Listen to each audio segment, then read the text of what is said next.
Parce que tout ce que la CEDEAO faisait contre le Niger, c'était dicté d'ailleurs. Et Dieu nous en garde, ils ont échoué. S'ils avaient réussi au Niger, c'était le tout du Burkina. Après, ils vont se coaliser contre le Mali. Et nous avons le sang de l'histoire. C'est pourquoi nous les avons mis en garde. Nous leur avons dit, celui qui touche à un cheveu du Niger, nous allons le raser. La tête. Et la force d'attente qui attendait depuis 2012, parce que la force d'attente de la CEDEAO, là, elle a été créée en 2012. Beaucoup ne savent pas. C'est à l'occasion de l'investiture de Macky Sall, en 2012, qu'ils ont créé une force d'attente de 3000 hommes. Depuis 2012, ils attendent jusqu'au Niger. Bon, ils sont en train d'attendre encore. Le Mali, l'AES demandait 2 milliards pour lutter contre le terrorisme. On n'a pu en trouver. La force l'a attend. Et maintenant, contre le Niger, on dit qu'on va trouver 3 milliards pour leur donner. Et heureusement que la lame là était prête. Celui qui voulait le faire là, depuis qu'il a su qu'on va lui raser la tête là, il a dit à ces gens-là, il faut garder d'abord l'argent en attendant. Et ils attendent toujours. C'est pourquoi je dis, laissez-nous en paix. Nous ne sommes contre personne. Mais nous n'allons jamais accepter que quelqu'un vienne nous piétiner. Piétiner nos peuples. Et les dirigeants aujourd'hui font la fierté de nos peuples. Font la fierté de l'Afrique. Parce que ces messieurs-là, ce qu'ils cherchent, c'est d'avoir des dirigeants poltrons, traîtres, qui sont prêts à vendre leur pays pour l'argent et les places. Si tu ne fais pas ça, moi je l'ai dit aux représentants de l'ONU récemment, j'ai dit la vidéo que j'ai faite devant nous là, tous les services secrets de ces pays-là vont aller regarder. Regardez ses yeux, regardez ses lunettes, regardez sa gestuelle, il faut qu'on s'occupe de lui. C'est comme ça qu'ils ont fait tout le temps en Afrique. J'ai même entendu des agents des services secrets français à la retraite dire « Ah, le Niger, comme il y a l'embargo maintenant, ils nous ont chassés, on va monter des opérations clandestines contre eux. » Vous voyez un monsieur qui dit, il va devant des institutions, il dit « Vous savez, en Afrique, les problèmes qu'il y a au Niger, au Mali et au Burkina, c'est parce que depuis des années, on n'a pas invité des militaires chez nous pour les former, en un mot, pour les laver le cerveau. » Et séance tenante, ils ont donné 40 bourses. 10 bourses pour 3 pays d'Afrique de l'Ouest, que je ne vais pas citer pour des raisons diplomatiques, et 10 bourses pour un pays d'Afrique de l'Est. Mais est-ce que vous comprenez ce qui est en train de se passer? Et il faut que nos peuples comprennent. Tout ce qu'ils disent là, c'est le mensonge qui a le dessus sur la vérité qui se tait. Ce que je vous dis là, c'est la vérité qu'on ne disait pas aux gens. Si les gens le savent, ils ne vont jamais se laisser manipuler. Donc ce à quoi je voulais vous appeler, c'est de tenir bon.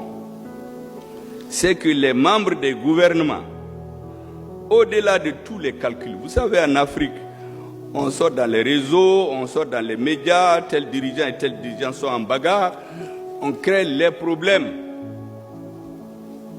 C'est la fameuse leçon de l'histoire.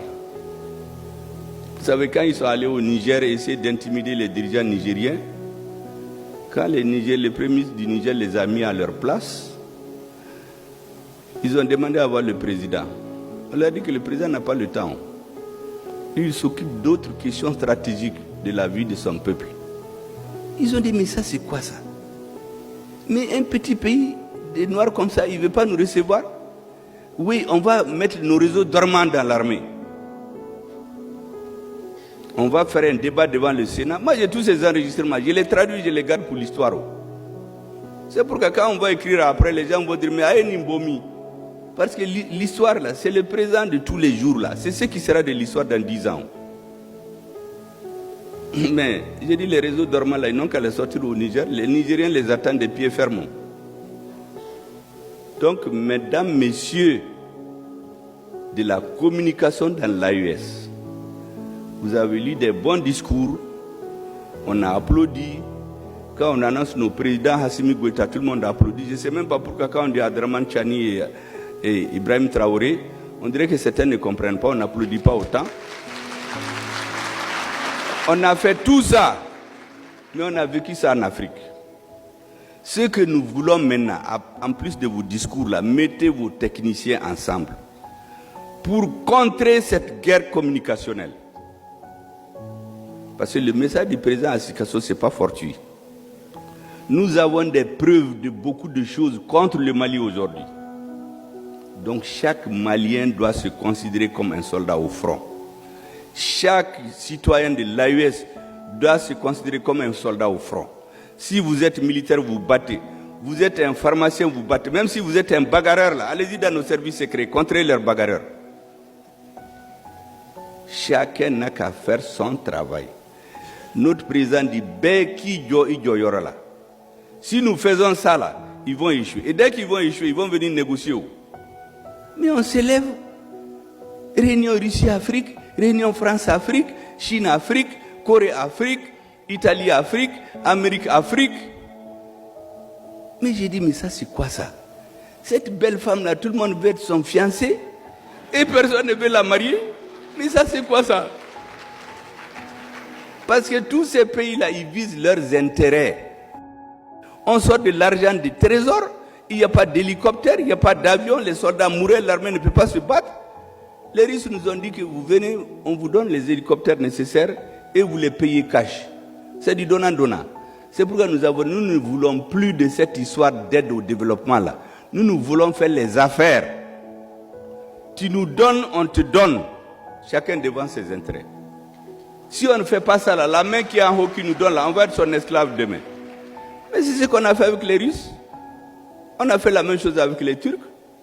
Quand on a commandé nos drones, ils ont mis dans leurs médias, dont j'ai les coupures chez moi, qu'on va attendre 3 ans. Mais notre président, notre ministre de la Défense, ils ont joué de la haute diplomatie. Nous avons eu nos drones en 3 mois. Et on a frappé qui il fallait.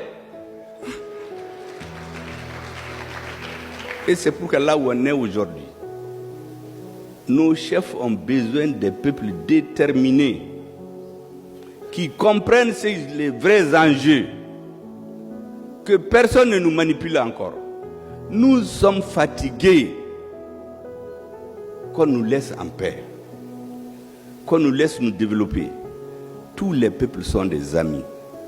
Les Français ne sont pas nos ennemis, contrairement à ce qu'on fait croire. Aucune attaque contre un Français ici. Il y a des pays où on a brûlé les propriétés des Français, mais au Mali, ça ne s'est jamais passé. Les Maliens qui sont en France, ce qu'ils apportent au Mali par an, c'est plus que cette histoire d'aide au développement. Ils ont une nationalité française, ils travaillent, ils viennent en vacances. Est-ce que vous pensez qu'un gouvernement responsable, des gens qui ont la tête sur les épaules, vont se mettre contre ce peuple-là? Et ce que nous n'acceptons pas, c'est qu'on vient donner des injonctions à nos dirigeants. C'est parce que ceux qui sont au pouvoir ne connaissent pas l'histoire. Et quand on ne connaît pas l'histoire, on ne peut pas diriger. Vous savez, jusqu'à Giscard d'Estaing, tous les présidents français, quand le nouveau arrive, il lui passe le code nucléaire, il lui passe un message. Il lui dit qu'en Afrique, surtout en Afrique de l'Ouest, rien de grand ne peut se faire sans et contre le Mali. Donc discuter avec les Maliens. C'est ce qu'ils ont tous fait, jusqu'à ce qu'on a eu des présidents avec des connaissances Wikipédia là. Ceux qu'ils ont lu sur Internet, ils viennent, ils nous menacent, ils nous envoient des armées. Ça ne marchera pas. Nous sommes réfractaires à la suggestion. Tous les peuples de l'AES sont comme ça. C'est ce que je voulais vous dire, mesdames et messieurs. Du courage, et mesdames, messieurs, vous avez une grande charge. Le président a pris un gros morceau, il l'a mis sur vos têtes à partir de Sikasso. Derrière le coup suffisamment solide pour le tenir bon. Les autres, chacun n'a qu'à faire son travail. Il y a des ministres qui ont perdu toute la journée ici aujourd'hui. Ils n'ont même pas travaillé. Parce qu'ils veulent comprendre. Ils veulent vous écouter. Certains sont sur pied depuis 6 heures. Ils sont allés à l'aéroport, ils sont venus. On doit retourner à 17 heures encore. Donc jusqu'à 18 heures, ils sont sur pied. Tout ça,